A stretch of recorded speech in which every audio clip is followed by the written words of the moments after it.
नमस्ते Sagittarius, welcome back Sagi again. Current feelings पे reading करने जा रही हूँ। करंट सिचुएशन आपके पर्सन की क्या है, क्या एक दूसरे को लेके सोचते हो, आने वाले समय में क्या परिवर्तन है, इन सब चीज़ों पे एक रीडिंग रहेगी। होप कि आपको वीडियो अच्छी लगे सैजी। एंड अगेन कहूँगी डिटेल्स में अगर अपने लिए रीडिंग करानी है तो डिस्क्रिप्शन में नंबर है, आप मुझे व्हाट्सएप मैसेजेस कर सकते हैं। वीडियो अच्छी लगे तो लाइक शेयर कीजिए, कुछ लोग करते भी हैं, बहुत बहुत शुक्रिया, यूँ ही करते रहिए। फर्स्ट टाइम चैनल पर अगर विजिट करते हो तो सब्सक्राइब करना ना भूलिएगा अगर आगे भी मेरे से जुड़े रहना चाहते हैं। चलिए देखते हूँ क्या है। एंजेलिक गाइडेंस स्टार्ट करते हैं। क्या है? When you pass from this world, you take nothing with you but your soul and the memories you have shared with those you love. Yes, जिन्हें हम प्यार करते हैं, जिस वे में अपने रिलेशनशिप में रखते हैं, उस वे में आपके पर्सन या लोग आपको याद करते हैं। तो अच्छे कर्म जरूर करने चाहिए इंसान को। चलिए देखती हूँ क्या है डेक में क्या है। पहले आपकी सिचुएशन रीड करती हूँ, देन दिल एंड दिमाग की सोच। आपकी अगर सिचुएशन कहूँ तो आप बहुत चीज़ों को शायद मिस करते हैं, पाने की चाहत में हैं, आप फोकस्ड कर रहे हो किसी चीज़ों को लेके। देखती हूँ क्या दिल में बातें हैं।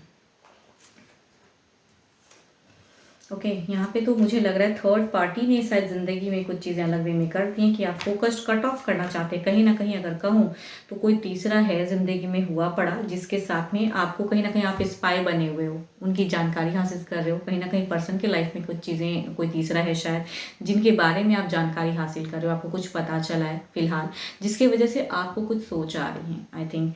एंड आप स्टक हो जा रहे हो पास्ट काफ़ी टाइम से, एक डिसीजन लेना चाह रहे हो पर्सन को लेके कि क्या ये रिलेशनशिप में रहना आपके लिए सही डिसीजन है या मूव ऑन होना। बिकॉज कहीं ना कहीं आप इमोशनली पर्सन को पाना भी चाहते हो।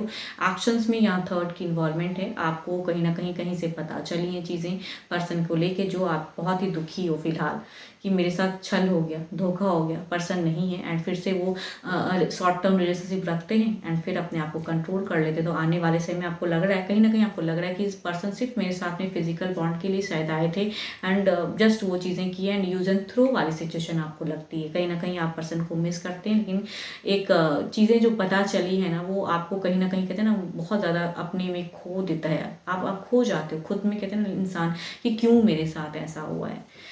एंड आने वाले समय में भी लग रहा है कि फिर पर्सन आते हैं। यहाँ पे देखो, मुझे ऐसा नहीं लग रहा है कि कम्युनिकेशन नहीं हुई है, लेकिन कुछ चीज़ें ऐसी पता चली हैं, जानकारी आपको कहीं से ऐसा पता चला है पर्सन को लेके कि रिलेशनशिप में पर्सन किसी के साथ में है, अफेयर चल रहा है एंड आपके साथ में भी हैं।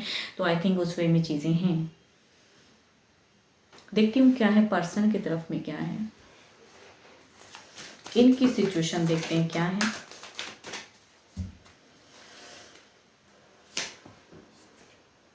फोर ऑफ कप्स,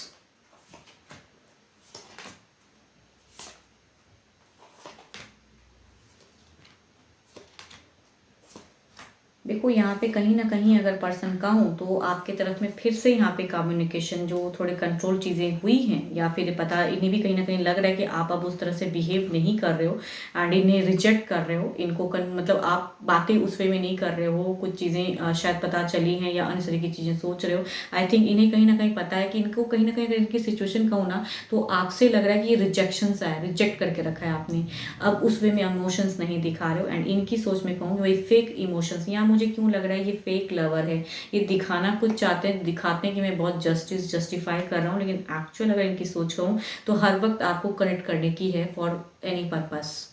कमिट दिखाएंगे कि मैं तुमसे बहुत ज़्यादा उस वे में हूँ कि रिलेशनशिप नहीं तोड़ सकता। आई थिंक आने वाले समय में वो चीज़ें दिख रही हैं, जस्टिस दूंगा, ये करूँगा, तो टर्म्स बहुत रखेंगे, लेकिन एक्चुअल वो नहीं दिख रहा है। मुझे क्यों लग रहा है कि ये फेक लव की एनर्जीज ज़्यादा हैं जो आपको पता चली हैं हाल फिलहाल। आई थिंक वो करेक्ट है। पर्सन उतने भी लॉयल तो नहीं दिख रहे हैं। चलिए देखती हूँ क्या है ओवरऑल एनर्जीज में क्या है।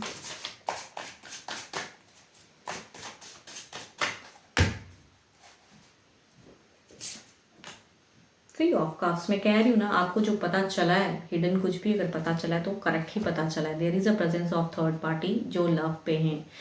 पर्सन एक्सेप्ट नहीं करते हैं एंड इन्हें लग रहा है कि आप कुछ ना कुछ आप रिजेक्ट कर रहे हो, इग्नोर कर रहे हो। देखते हैं इनकी तरफ में क्या है।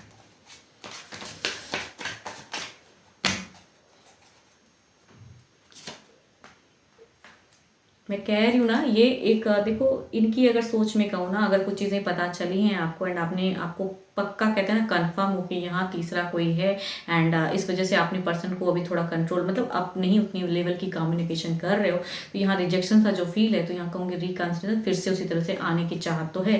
कहीं ना कहीं आपकी भी गट फीलिंग है कि पर्सन शॉर्ट टर्म में फिर से कनेक्ट करेंगे, फिर से कुछ चीज़ें करेंगे आपको अच्छा फील कराने के लिए, तो यहाँ कहूँगी सोच वही चल रही है। देखती हूँ, इसे क्लेरिफाई करते हैं आपकी तरफ की 3 ऑफ कप्स को क्लेरिफाई करते हैं क्या होगा आने वाले समय में।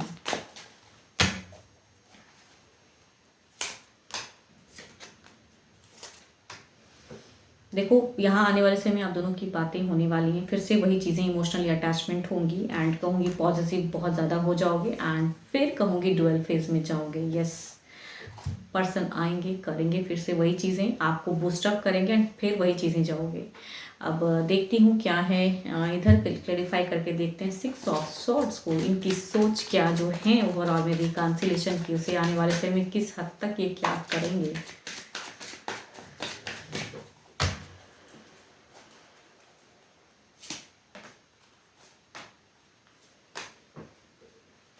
प्रिंसेस ऑफ कप्स, ओके, यहाँ पे अगर कहूँ वर्कआउट चल रही है चीज़ों में, एंड कुछ तो करेंगे फिर से मैनिपुलेटिव बातें, पर्सन इमोशनली जोड़ेंगे आपको। देखो ये छोड़ेंगे तो नहीं, गलतियाँ चाहे जो भी करें, या तीसरे की रिलेशनशिप में भी हूँ, या आपको पता भी चली हैं कहीं ना कहीं से कुछ चीज़ें रिवील हुई हैं, बट स्टिल कहूँगी आप कंफ्यूज फिर से होगे, बट ये कुछ ना कुछ मैनिपुलेटिव तो करेंगे पर्सन। देखती हूँ डिवाइन टाइमिंग क्या कहती हैं।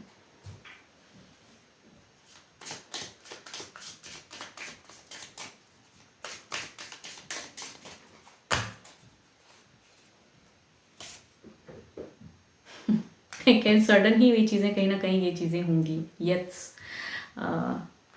कुछ ना कुछ चीज़ें तो चेंज होंगी, आई थिंक सडन कुछ तो कुछ हफ्तों में हो सकती हैं चीज़ें, हो कमिंग कुछ वीक्स में कुछ आई थिंक रिवील हो सकती हैं। देख समझ के कहूँ रिलेशनशिप में करिएगा, पर्सन आने वाले समय में हफ्तों में ही कुछ चीज़ें करेंगे आई थिंक।